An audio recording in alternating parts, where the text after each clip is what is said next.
22 जनवरी को अयोध्या में होने वाले प्राण प्रतिष्ठा को लेकर अयोध्या के प्रमुख मठ मंदिरों की बात करें तो एक खास तरह की तैयारी हर जगह हो रही है।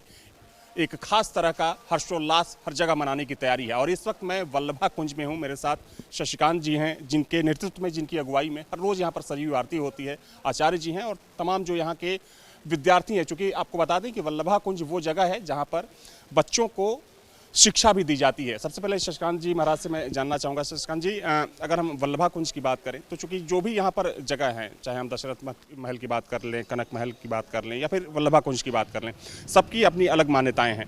वल्लभा कुंज की बात करें, ये भी, इसको भी एक पीठ माना जाता है। इसकी क्या धार्मिक मान्यता है? पीठ माना जाता ही नहीं है, अपितु ये राम वल्लभा कुंज एक प्रसिद्ध और सिद्ध पीठ है।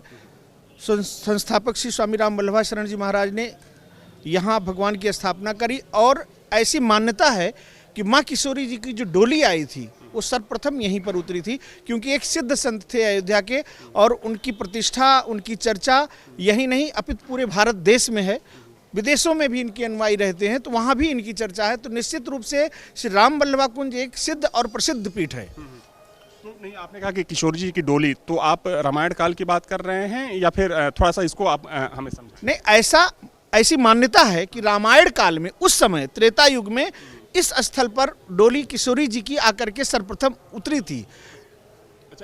इसी जगह पर तो उस जगह के महत्व को देखते हुए श्री स्वामी राम वल्लभा शरण जी महाराज जी ने यहाँ पर जो मंदिर स्थापित किया श्री किशोरी जी का, यहाँ किशोरी जी की प्रधानता है, किशोरी मैया की पूजा है। यद्यप करके राम जी हैं, हम लोगों के आराध्य हैं, लेकिन प्रधान जो देवी देवता माना जाता है, जिसे हम किसी एक को प्रधान मानते हैं, तो उसमें माँ किशोरी जी की यहाँ प्रतिष्ठा प्रधान है। तो ये माँ किशोरी जी का उस तरह से भाव है, उस पक्ष को मानते हैं हम सारे लोग। महाराज जी, तब तो कह सकते हैं कि बहुत ही खास एक भाव होता होगा जब भी कोई ऐसा अनुष्ठान या कोई ऐसा दिन आता होगा जब भगवान राम से या माता सीता से जुड़ी कोई तिथि आती होगी, तो वल्लभा कुंज का सीधे जनकपुर की बात करें, नेपाल की बात करें, एक खास संबंध भी होगा। बहुत सारे शिष्य इस आश्रम के, बहुतायत शिष्य जनकपुर के हैं और बिहार प्रदेश के हैं। तो निश्चित रूप से मैं तो निवेदन आपको भी करूंगा कि कभी आप रामनवमी के अवसर पर, राम विवाह के उत्सव के अवसर पर या किसी अवसर पर आप आकर के देखेंगे तो स्वयं आप इसकी अनुभूति करेंगे कि जो मैं कह रहा हूं उससे कहीं ज़्यादा भाव आपके हृदय में स्वयं उत्पन्न होगा भगवान का उस क्षण दर्शन करने से। तो मैं निवेदन करूंगा आप भी किसी समय आएँ, चाहे राम विवाह के उत्सव पर आएँ, चाहे राम जन्म के उत्सव पर आएँ, तो आपको एक अलग सी अनुभूति होगी ठाकुर जी का दर्शन करने मात्र से। महाराज जी, आचार्य जी आपसे जानना चाहूँगा, जैसा कि महाराज जी ने कहा कि किशोर जी की डोली सबसे पहले यहीं पर उतरी थी, तो जाहिर सी बात है कि 22 जनवरी को लेकर कुछ खास तैयारी भी आप लोग वल्लभा कुंज में कर रहे होंगे। क्या तैयारी क्या है? बहुत तैयारी चल रही है।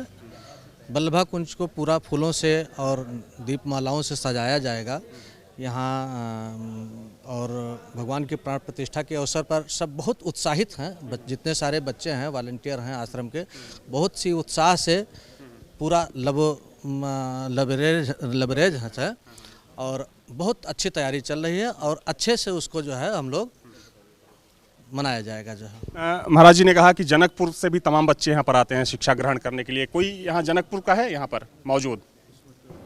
अच्छा, अभी कोई जनकपुर का नहीं है। खैर कोई बात नहीं, लेकिन देखिए आपको बता दें, जिस जगह पर, जिस वल्लभा कुंज में मैं मौजूद हूं, दरअसल ये एक सिद्ध पीठ है और ऐसी धार्मिक मान्यता है कि सीता जी जब पहली बार शादी के बाद अयोध्या पहुंची तो उनकी डोली यहीं पर उतारी गई थी। वैसे में कह सकते हैं कि जनकपुर से एक खास संबंध है और जब भी कोई खास मौका होता है वल्लभा कुंज में उत्साह और यहाँ की रौनक देखते ही बनती है। हालांकि 22 जनवरी को होने वाले प्राण प्रतिष्ठा कार्यक्रम को लेकर वल्लभा कुंज में एक अलग तैयारी है। वल्लभा कुंज को सजाया जाएगा और जो भी यहाँ के साधु संत हैं, जो भी यहाँ के महात्मा हैं या जो शिक्षा ग्रहण करने वाले जो विद्यार्थी हैं, वो अपनी तरफ से खास तैयारी में जुटे हुए हैं।